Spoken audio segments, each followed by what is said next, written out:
Assalamualaikum and a very good morning to our lecturer Puan Ida and to all my friends. Today, me, Nur Shamimi Najwa, F1001 and my group members Nur Hazrina F1011, Nur Ain Farha F1013, Balkis F1015 and Nur Aina Shafika F1019. Would like to discuss on the end of the chapter. Okay, for the question 1A, an agency may be created by ratification. So, Shamimi, can you explain 5 conditions for this type of agency to be formed? It's a good question, Ain. Okay, first, as we all know, an agency to be formed need to do the right things, and the contract need to contain legal things so as to not commit any wrongdoing contained in the contract that has been made for all parties. Uh, as as in this case of Brook vs. Hook, where the principal could not confirm the contract. He signed because it was forged by the agent. This method is not allowed as this is to prevent any fraud on other, and the agent has violated the rules already written in the company contract between the principal and the agent itself.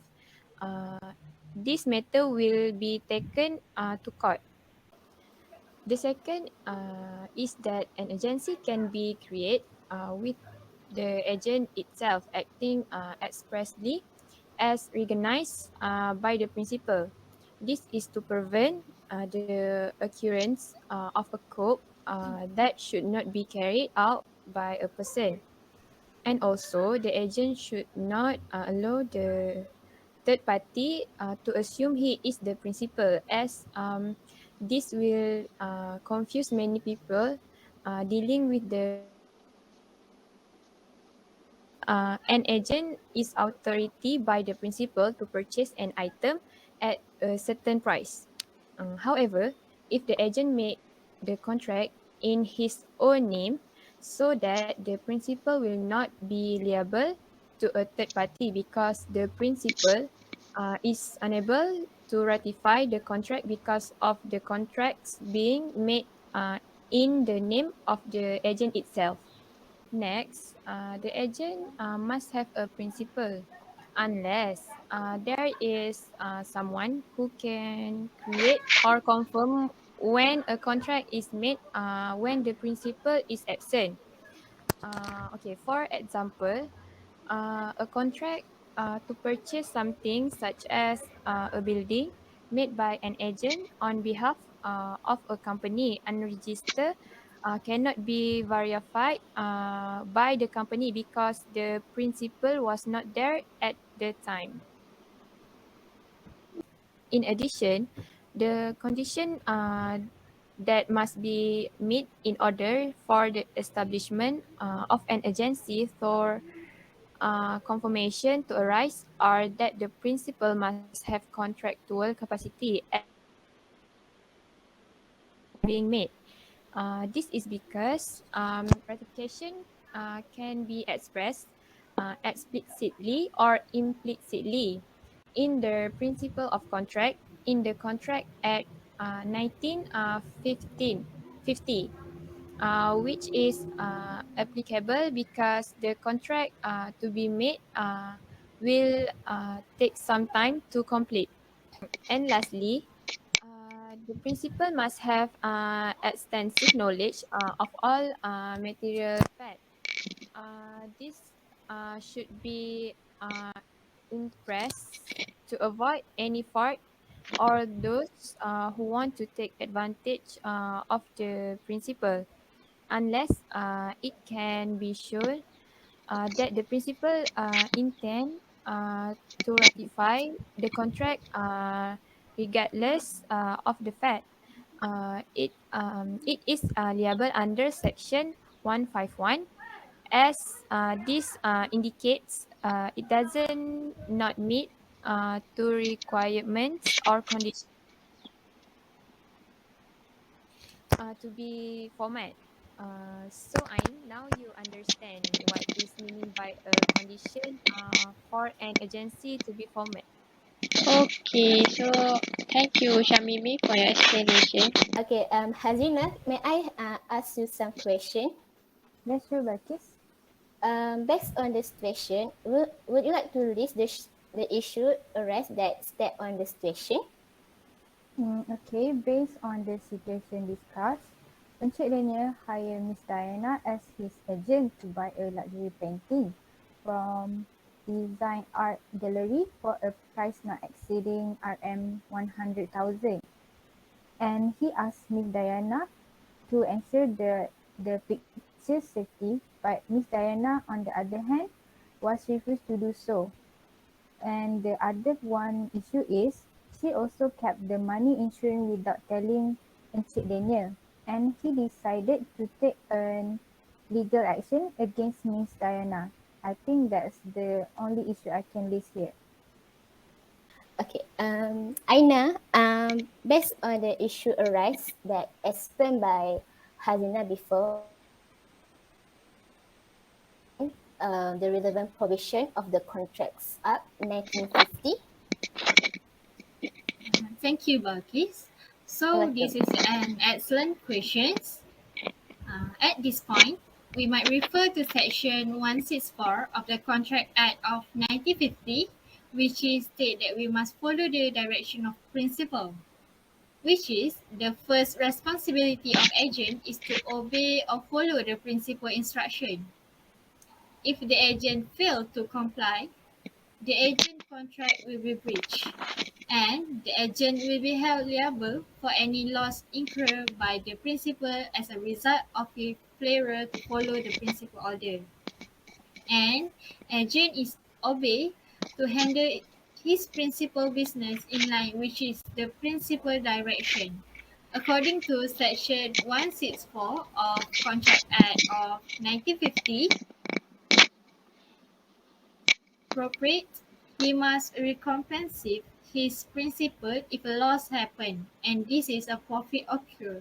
He must account for it. So for this case, Miss Diana should be held responsible for the loss. Okay, Aina, based on the situation, can you describe one relevant case to support your answer? Thank you, Shamimi, for the question. So to address the second question, which is relevant scenario to support my argument, I will give an example involving Paul and Tom. So, in this situation, when Paul requests Tom to sell his two computers for him for RM 1,500 each by express appointment. As a result, Tom is able to carry out his responsibility without the risk. According, agent must comply with the principal instruction under Section 164 of the Contract Act 1950. Tom must now follow Paul's instruction and sell two computers for a minimum 1,050. 1,500, and he also performed a good job and pay attention to the detail. However, if Tom failed to follow Paul's instruction and sell the computer for less than 1,500, Tom should be held responsible for the loss. That's all for me. Hazrina, I have one question. Can you interpret your conclusion of the above issue? Okay, as a conclusion of the issue under discussion, Miss Diana was appointed but she disobeyed Encik Daniel's instruction to keep his luxury painting safe, and she even keeps the insurance money without telling Encik Daniel. She had disregarded her duty under Section 164 of the Contract Act of 1950, which outlined an agent's duty and responsibility toward his principal. So she had failed to do so, and as an agent and had done things which was contrary to her responsibility. Okay, I think that's all that I can conclude about the conclusion. Okay, thank you, Hazrina.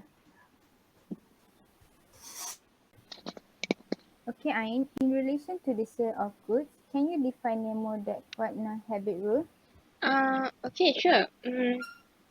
According to my understanding of the Nemo that quote non-habit rule, no one can transfer a better title than himself. Okay, consider the case of a person who bought goods from someone who was not the owner of the goods. A seller may also lack of the consent of the owner to sell the goods, or the owner may be unaware that the seller is not the owner of the goods. As a result, even if the goods are paid, the person will not get the title. So that's all. The answer of question 2A. Thank you. Okay, next question, Ain. Based on section 27 of the Sale of Goods Act 1957, provide the Nemo that quanon habit rule. Can you briefly explain any four exceptions to the Nemo that quanon habit? Yeah, sure. First is estoppel. Estoppel is under the section 27 of SOGA 1957. When goods are sold by a person who is not the owner of the goods and who does not sell them under the authority or with the consent of the owner, the buyer acquires no better title to the goods than the seller had unless the owner of the goods is prevented from denying the seller authority to sell by his own conduct. The second one is sale by mercantile agent. Sale by mercantile agent is under the section 27 of SOGA 1957 too. It occurs when a mercantile agent, such as a seller, has the authority to sell the goods on behalf of the owner. As an example, a person may ask a seller in order for the goods to be sold. As a result, the situation demonstrates that the seller has the owner's authority over the goods. When the seller is acting as a mercantile agent, they may have possession or a document of the goods. It will be valid if the buyer was unaware that the seller didn't have authority to sell while they were still under the contract. Next, the third one is sale by joint owner is under the section 28 of SOGA 1957. It happens when the products belong to multiple owners and one of them is the only owner. The seller might transfer a good title to the buyer. Assuming the buyer purchased the product in good faith, you don't have time to see if the buyer has the deficiency, whether or not they have the authority to sell. And the last one is sale under voidable contract. Sale under voidable contract is under the section 28 of SOGA 1957. The exception occurs when a seller obtains possession of goods under a contract voidable under Section 19 or Section 20 of the Contracts Act 1950, but the contract has not been re-signed at the time of the sale. The buyer acquires good title to the goods if he buys them in good faith and without knowledge of the seller's defect of the title. So that is four exceptions. Okay, for question 2C, Balkis and Hazrina, Yes. can you tell us 5 implied condition and warranty pertaining to sale of good contract? Okay, thank you. And what a good question, Aina. First, I will answer for your question and continue it with Hazrina. So, firstly, for implied condition as to title, under section 14A of the SOGA 1930 explains that implied condition as to title, as in the case of a sale, he has a right to sell the goods, and that in the case of an agreement to sell, he will have a right to sell the goods at the time when the property is to pass. This means that the seller has the right to sell a good only if he is the true owner and holds the title of the goods or is an agent of the title holder. When a good is sold, the implied condition for the good is its title, such as the ownership of the good. If the seller does not own the title of the said good himself and sells it to the buyer, it is a breach of condition. In such a situation, the buyer can return the goods to the seller and claim his money back, or refuse to accept the good before delivery, or whenever he learns about the false title of the seller. Okay.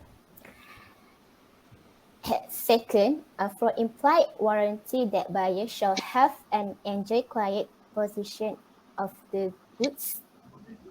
Under section 14B of the Act mentions an implied warranty that the buyer shall have and enjoy quiet possession of the goods, which means a buyer is entitled to the quiet possession of the goods purchased as an implied warranty, which means the buyer, after receiving of the title of ownership from the true owner, should not be disturbed either by the seller or any other person claiming superior the title of the goods. Note that this is merely a warranty and not a condition. Therefore, a breach of this stipulation will not entitle buyer or innocent party to repudiate the contract. In such a case, the buyer is entitled to claim compensation and damage from the seller as a breach of implied warranty. For example, Ahmad buys a laptop from Eric. After the purchase, Ahmad spends some money on its repair and used it for some time. Unknown to the parties, it turns out that the laptop was stolen and was taken from Ahmad and delivered to its rightful owner. Eric shall be held responsible for a breach, and Ahmad is entitled to damage of not only the price but also the cost of repairs. Third, for implied warranty that the goods are unencumbered, it is tagged on section 14C of the SOGA 1957. There is an implied warranty that the goods shall be free from any charge or encumbrance in favor of any third party not declared or known to the buyer before or at the time when the contract is made. In addition, the goods are free from any charge in favor of a third party who is unknown to the buyer. The breach of this warranty gives a buyer a right to claim damage from the seller. For example, example on the situation, a person which name is Ali pledges his computer to another person, which is Mael, against a loan of RM30,000. Ali also promises Mael that Ali will produce the laptop and give it to Mael the next day. Later that day, Ali goes on to sell the laptop to Hanif, who is unaware of the course of dealings between Ali and Ma'il.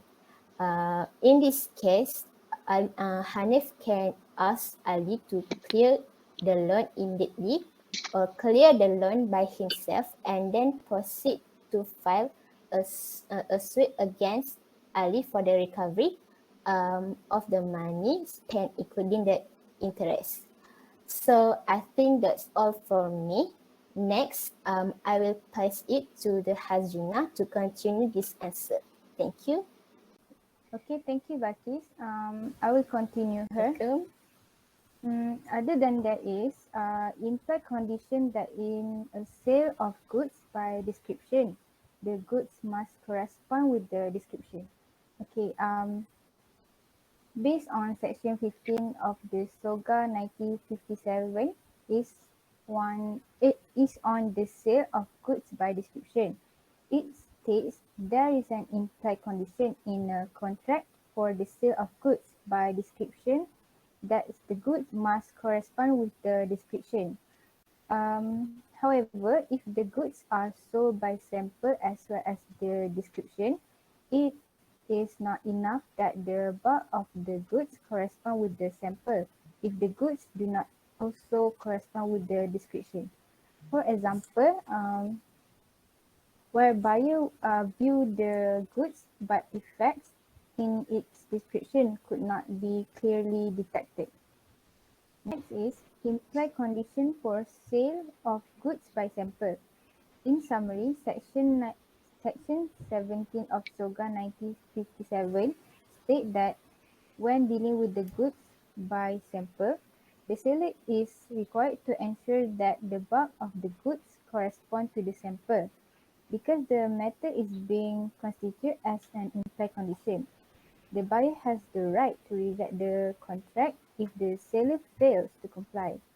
Based on contract for the sale of goods, mm,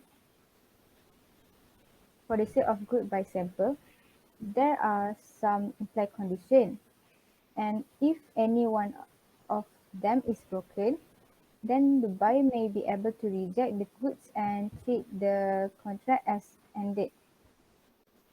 However, once the buyer has had a reasonable time to compare the bulk to the sample, acceptance is deemed to have occurred. If the bulk does not match the sample, the buyer has no right to reject the goods and they still may sue for breach of warranty damages. Based on the whole situation and issue we discussed today, that's all me and my friend can conclude. Thank you.